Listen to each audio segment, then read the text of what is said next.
Did you know that Jesus believed in concealed carry? Come with me. Let me show you what I got. I'm Eli with Raw Tactical. So I was in Luke chapter 22, verse 36. Then he said to them, "But now he who has a money bag, let him take it, and likewise a knapsack. And he who has no sword, let him sell his garment and buy one." Jesus is preparing his disciples for the hostility of the world, for the fact that everything about this world, that the enemy of the world is going to be coming after them, and they need something to be able to protect themselves, both spiritually with him and his word, and practically with a sword. Now, I know what a lot of you are thinking, well, hey, what about Matthew 5, where Jesus says, turn the other cheek? Absolutely. In Jewish culture, an open hand slap across the face was an insult. So when Jesus said, turn the other cheek, he was simply saying, don't respond with vengeance, don't respond with revenge, don't sin any greater, and don't cause anyone else to sin any greater just simply because your pride has been hurt. So turn the other cheek, leave that situation, stay away. He was teaching here in Luke 22 to be prepared for the hostility of the world. So Matthew chapter 5 is talking about humility, not about helplessness. Don't respond to an offense out of pride or out of revenge. Simply leave that situation. So in Luke 22, previously, the disciples had been sent out and they'd been told, hey, go into your surrounding communities, into the cities, preach the gospel, share my message with those, and take nothing with you. Take nothing with you. Now he's telling them, get yourselves ready. Get your money, get your swords, get your knapsack, get your garments, and be prepared to go because you're going to be going. So what changed? Well, when Jesus sent out his disciples the first time, he was sending them out, or he was, in essence, training them, preparing them for what was to come. Just like any good trainer. If you come out and you train with me on the range, we're going to be in a safe environment. We're going to be in a judgment-free environment. It's going to be okay to fail in this environment that you're working with me in. All right, so you're going to get up there and you're going to be on the line and you're going to take some shots, and then I'm going to come up and I'm going to, okay, you know what? Let's do this. Try this with your trigger squeeze. Breathe this way. Relax. Here's your eye relief and everything like that you're going to need. And it's going to be a nice, calm environment. That's exactly what Jesus was doing. He said, hey, look, go out here. I'm going to go and I'm going to prepare the way for you. People are going to be receptive of the message that you have.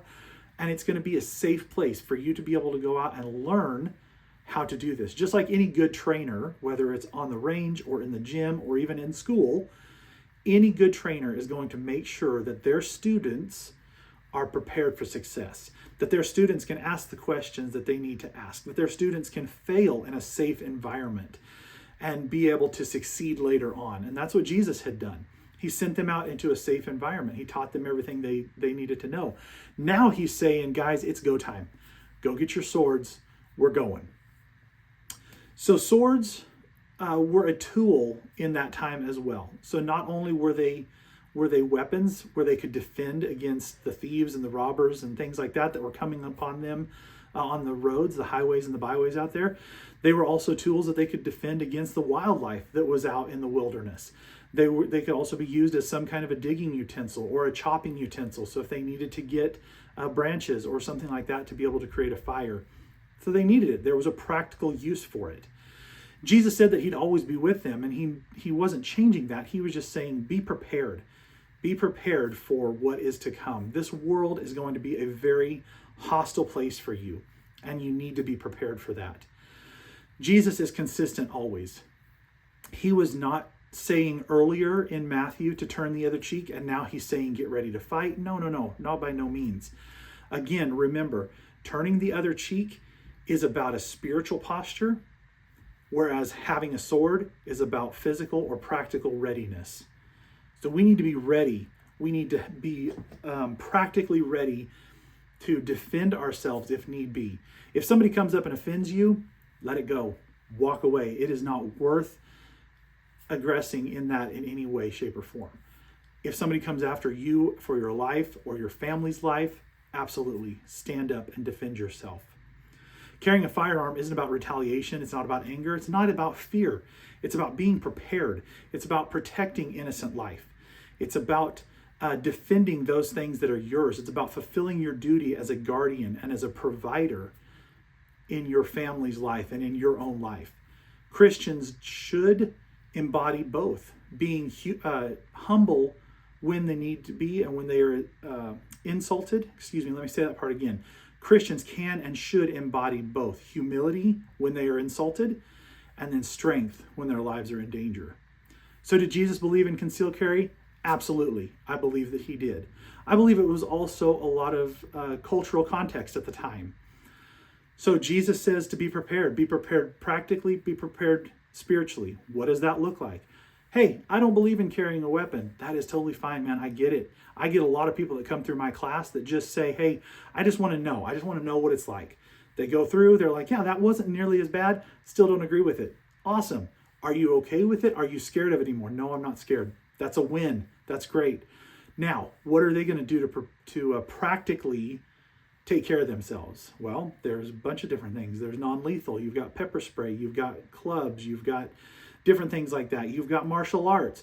You've got just being physically prepared to run away in the event of a fight. That is all that is. Spiritually, we need to be praying. We need to be seeking the Lord, being prepared, because the Bible says that our enemy, the devil, prowls around like a roaring lion, seeking those whom he may devour. So we need to be prepared both spiritually and physically, practically, in whatever case may come up where we need to be able to defend ourselves. And this isn't about any kind of fear. I am not fear-mongering, but times are going to get hard. Nobody is coming to save you. Okay? Nobody is. You need to be the one to take care of yourself. You need to be the one to be able to take care of your family. And where you can no longer take care of him, we have got to let Jesus take care of us the rest of the way, because ultimately he is the one who is taking care of us. All right, guys, hang tough out there. Be good. Remember, guys, walk by faith, shoot by sight.